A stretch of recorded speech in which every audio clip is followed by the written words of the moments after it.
Welcome to day 3 of our daily judgment series. Let's dive into a judgment that shocked the very foundation of Indian democracy. Today's landmark case is Indira Nehru Gandhi versus Raj Narayan 1975,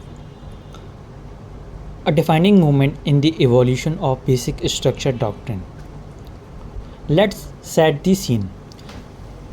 In 1971 general elections, Raj Narayan contested against Prime Minister Indira Gandhi from Raebareli and lost. He didn't stop there. He alleged corrupt electoral practice by Indira Gandhi. The Allahabad High Court agreed. It disqualified her, shaking the political landscape. What happened next?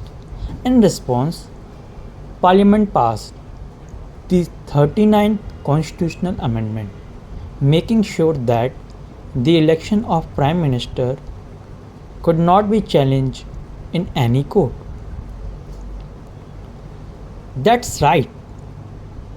They tried to place the PM election above judicial scrutiny, a direct blow to judicial review.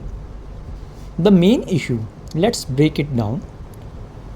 Can Parliament pass a law that completely block the judiciary from reviewing the election of top constitutional post?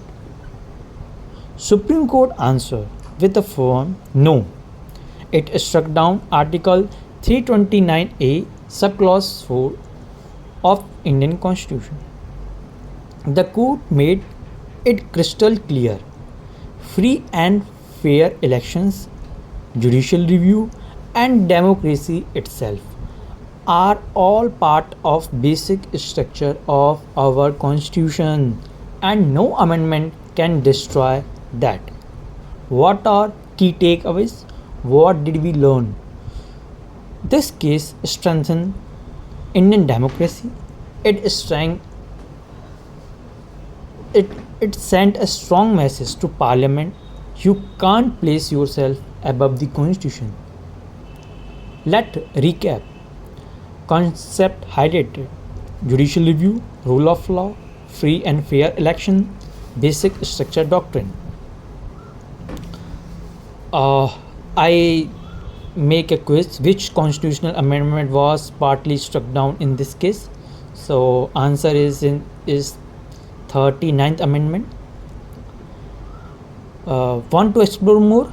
You will find the judgment PDF link in captions or description. That wrap up our day 2 of judgment series. Tomorrow we will bring you another landmark case that shaped the legal history of India. Until then, stay curious, stay empowered. Thank you.